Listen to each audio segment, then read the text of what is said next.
nikikaa karibu pia mtanikuza Kiswahili mtumia hicho.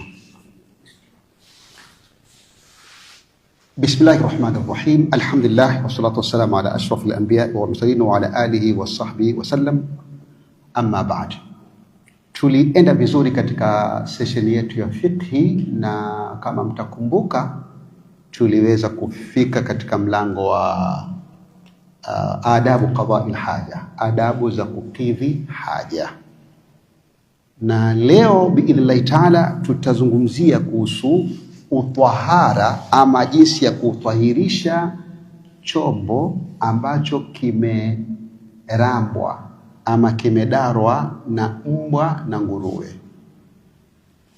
Na hapa insha Allah taala tutaiangalia hadithi ambayo ni muttafaqun alayhi, maarufu sana hadithi hii kwa vitabu vya fiqhi, huiweka katika mlango wa tahara ya kitu au chombo ambacho kimedarwa na mbwa au nguruwe, katika babul aniya.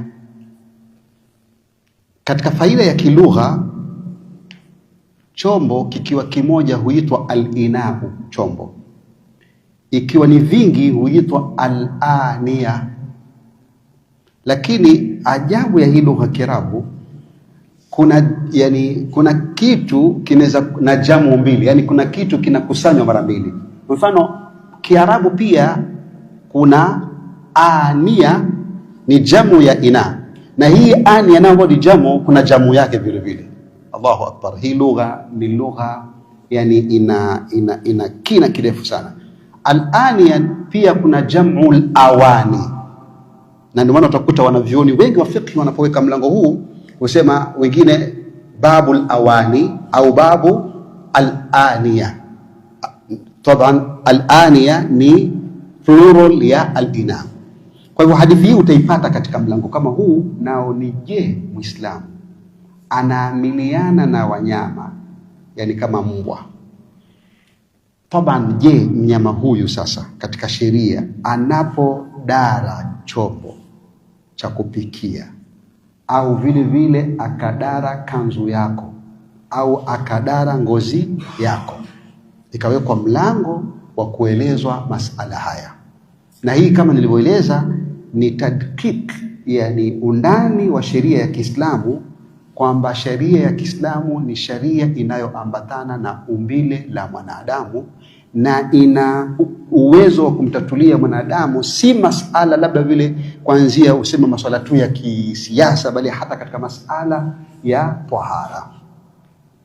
Mtume Muhammad alayhi salatu wasallam akasema katika hadithi, idha walagha alkalbu inaa ahadikum au ahadakum falyughassilhu 7 marratin ihdahunna fi turabi. Hili neno ihdahunna fi turabi lipo katika lafdhi mbalimbali. Hii hadithi inasema lau mbwa atadara ama kuramba chombo cha mmoja wenu, basi hiki chombo kinatakiwa kioshwe mara 7. Kioshwe mara ngapi? Mara 7. Miongoni mwa mara haya 7 kioshwe na mchanga, ihdahunna biturabi.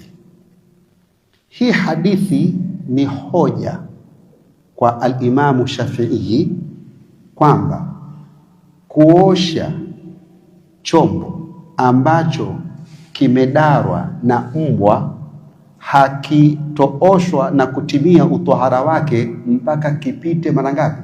Mara 7, tena kwa mchanga. Akasema ni wajibu. Sikizeni kwa makini, akatumia tamko la nini? Ni wajibu. Tena nasema hiyo ndiyo itaondosha nini? Uchafu na ile najisi. Al-Imam Malik akasema sio wajibu, bali ufanywa taabudan, yani kuoshwa mara 7. Lazima ioshwe chombo, ni wajibu kuoshwa, lakini ile mara 7 si nini? Si wajibu, bali ni taabudan. Taabudan maana yake tunafanya kama ibada tu, lakini si lazima tufikie mara ngapi? Tufike mara 7. Kwa hivyo Imam Shafi'i anasema lazima iwe ni mara 7, na mara 7 ndio huondoa ile nini najisi. Imam Malik akasema la, tunaosha kweli mara 7, lakini kuosha kwake ni kiibada tu peke yake. Hatuoshi kwa maana tu eti ile yani kuondosha najisi peke yake. Ni ibada tu, kwa maana kwao wao hawalazimishi mara ngapi? Mara 7. Kwa hiyo tofauti yao ni kwamba je, mara 7 ni lazima ama si lazima? Kwa Imam Shafi'i anasema ni lazima, ili chombo kitwahirike kioshwe mara 7. Hili ni nukta ya kwanza. Nukta ya pili, katika hadithi hii wakakhtalifiana wanavyuoni juu ya swala la mbwa. Nataka tuwe makini ndugu zangu hapa. Mbwa kwa madhhab yetu ya Shafi'i, nasema yetu kwa maana Afrika Mashariki, sio, ni najisi yeye mwenyewe, asili yake si mdomo tu peke yake, bali mwili wake wote. Kauli hii imepingwa na al-Imam Abu Hanifa. Al-Imam Abu Hanifa anasema mbwa ni najisi ule mdomo wake. Tabani yeye ni najisi, lakini aula zaidi mdomo wake. Yeye ni najisi, lakini zaidi ni ule mdomo wake. Imam Malik akasema kwamba mbwa asili si najisi. Si nini katika madhahabu yake. Taban tuje katika kauli ya al-Imam Shafi'i rahimahullah kwamba mbwa ni najisi mwili wake na mdomo wake. Hoja yake akasema, ikiwa neno walagha, tamko la walagha ni kudara ama kutia ulimi kisha ukaramba, ndio ulughu, ndio walagha. Ikiwa mdomo, na mdomo ndio muhimu zaidi kwa mbwa, basi sehemu zake zote zitachukua pia ni najisi kama vile mdomo, kwa sababu mdomo ndio nafasi kubwa kwa nini? Kwa mbwa. Yani mbwa uchuma kwa nini? Kwa zaidi kwa mdomo. Akichukua mnyama na nini udara kwa nini? Kwa mdomo. Na hadithi imesema kwamba lau ataweka ulimi wake katika chombo, ina maana mahala popote zaidi ni aula. Ndio wakasema kwao kiasa, yani kwa maana inajumuisha hili swala mdomo na nini na mwili wake mjumla. Vipi mwili wake? Lau mbwa ana hema, kisha akihema yale maji yani anatiririka mpaka kwenye labda miguu yake, akahafen kudara pia kwa yale maji, mfano ule unyevunyevu ukapenya mpaka kwa nini? Kwa chombo, hakutia ulimi, pia chombo hicho lazima kioshwe mara ngapi? Mara 7. Hii ni hoja ya al-Imam Shafi'i rahimahullah. Abu Hanifa akasema la, mdomo peke yake ndio utazingatiwa ni najisi, lakini lau atakudara kwa nini? Kwa mguu, kuna hukumu nyingine, si lazima kuosha mara ngapi? Mara 7. Lakini akasema Abu Hanifa akidara kwa mdomo, kwa sababu ndio imekuja, asema hii walagha yatumika kwa nini? Kwa mdomo peke yake. Kwa hivyo yeye akasema ile najisi ya jibwa ipo kwa nini? Kwa mdomo. Kwa hivyo hapa hadithi inazungumzia mdomo wake, akishautia katika chombo kioshwe mara 7. Baada ya hapa, nukta ya tatu katika hii hadithi ni kwamba Mtume Muhammad sallallahu alaihi wasallam akasema inaikum, ioshwe mara 7. Mara ya 7 ioshwe vipi? Mwenyezi Mungu ametutunuku sisi lillahi alhamdu wanavyuoni wema ambao walifanya juhudi kueleza kaifia jinsi ya kuosha hiki chombo.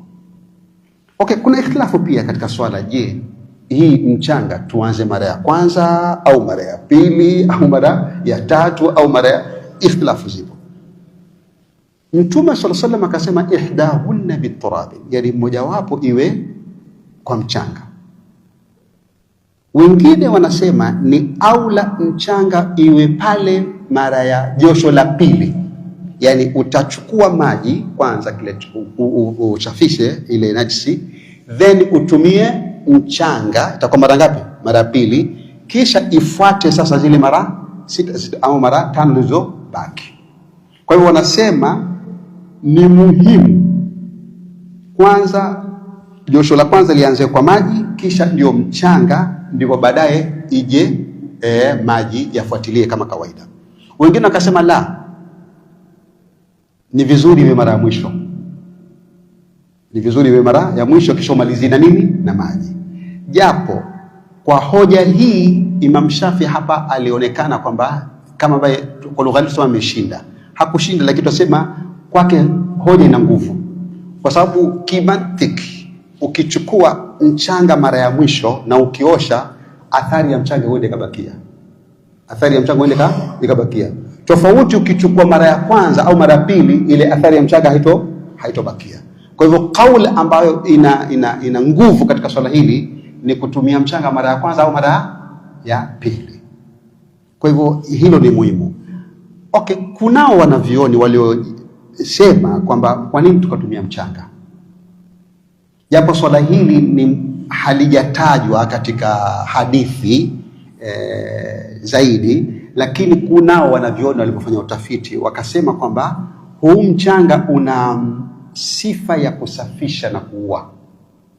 Huu mchanga una sifa ya kusafisha na kuua baadhi ya vidudu. Mimi nimeona clip, sijui ni kweli wala si kweli, haya maneno nayazungumza na nukuu, kuhusu faida wakati mwingine kutembea miguu chuma.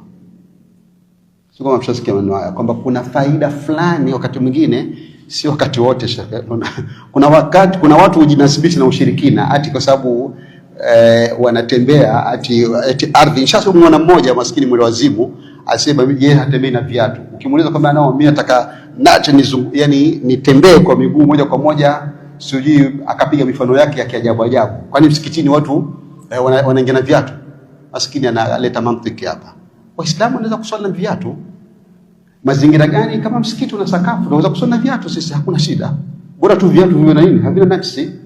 Lakini wake hawa sasa, kwa mfano tuna busati sasa uswali na viatu hapa itakuwaje? Imamu atuswalishe na mabuti hapa, amekaja kutuka pia haiwezekani. Lakini asili yake twaweza tukaswali na nini? Na viatu, ikiwa ile nafasi na turuhusu. Mfano msikiti una sakafu tu peke yake. Na maswahaba kwa kiswali kwa katika vita wamevaa maviatu vyao, kama vina najisi anayasugua ile na najisi na ardhi, kisha anaswali. Lakini hivi sasa Sheikh Ramadhani useme sisi tusiingie na viatu hapa na busati ndizo hizi, Sheikh, ni mambo ambayo lazima yanahitaji nini, yanahitaji ufafanuzi. Sasa inasemekana kitiba kwamba ukitembea wakati mwingine hii ardhi ukatembea miguu chuma, unapata faida ya kutengeneza nafsi zako, na maradhi mengi haya labda sijui sukari na nini pia hupunguzwa sana. Nasema swala hili mimi sijalifanyia utafiti, lakini linazungumzwa na baadhi ya watu wa tiba. Lakini sheria ya Kiislamu ndugu zangu inafuatwa hata kabla ya kutafiti masuala ya kisayansi. Kwa hivyo manake logic ya sheria ama essence ya sheria ni kufuatwa sheria kwanza. Sasa mtu asije akatuambia kwamba kuna sayansi imesema hivi. Mtu kama kutuambia nguruwe ameharamishwa kwa sababu hata ana viini ambavyo ama na bakteria ambazo hizi bakteria zinafanya mtu awe akose haya. Nani kasema neno haya? Je, leo kitaalamu ikija kwamba yule nguruwe anakaushwa vile bakteria viondoshwe vya haya, itakuwa ni halali? Sheria ya malaji haifanyiwi illa, yani sheria zinazoambatana na masala ya kula na nini hazifanyiwi illa. Kwa nini tukaharamishiwa nguruwe lakini mbuzi tukahalalishiwa, na vyote vina miguu mingapi? Minne. Au kwa nini maiti za samaki, maiti ya nzige, maiti ya mnyama tuliyemchinja inaitwa aljanin, yani baada dhakati ummihi, tumemchinja ng'ombe, kumbe ng'ombe na nini, ana mtoto tumboni. Sasa kule kumchinja yule mtoto akafanya nini? Akafariki. Hukumu yake ni nini? Yule mtoto hatumchinji kwa sababu mama yake tushamchinja. Yule mtoto kwa sababu ashakufa tunakula pasi na nini na kumchinja, kwa sababu katika maiti ambazo tunaruhusiwa nyama hizi, mfano mbuzi na nini, ana mimba tukachinja, yule mtoto amekuwa mkubwa, lakini mtoto akafa kwa kule kumchinja, kwa sababu kumchinja mamake tayari tunasema fe nini, naye amechinjwa. Kwa hivyo si najisi taban. Kwa hivyo tunakariri kwamba ikitajwa mbwa hapa kwamba ni najisi, Hatusemi kwamba huyu mbwa ni najisi kwa sababu ana viini, la. Tunasema sheria imesema hivi, basi iwe ana viini ama hana viini, mbwa ni najisi. Nikimalizia, Mtume Muhammad sallallahu alaihi wasallam akasema tuhuru inai ahadikum idha walagha alqalb fayughsiluhu 7 marrat. Kuna hadithi ina faida. Hadithi hii, moja katika faida ni kwamba Mtume Muhammad sallallahu alaihi wasallam ilikuwa hapendi kuingia nyumba ambayo ina mbwa. Mtume Muhammad sallallahu alaihi wasallam ilikuwa hapendi sana kuingia nyumba ambayo ina mbwa. Ilitajwa hadithi kwamba alikwenda kwa mtu, kisha yani dunia, aliitwa akaitikia mwito akaenda, kisha akaitwa na mtu mwingine, falam yujibu, hakwenda. Alipoulizwa, ya Rasulullah, kwa nini ulipoitwa na fulani ulienda kwa nyumbani, lakini ulipoitwa na fulani hukwenda? Akasema, kwa sababu huyu ndugu yenu alikuwa na nini, na mbwa. Kuna ikhtilafu nyingi, wengine wakasema mbwa anayekusudiwa hapa ilikuwa ni mbwa ambaye si sayyad, yani si yule muindaji.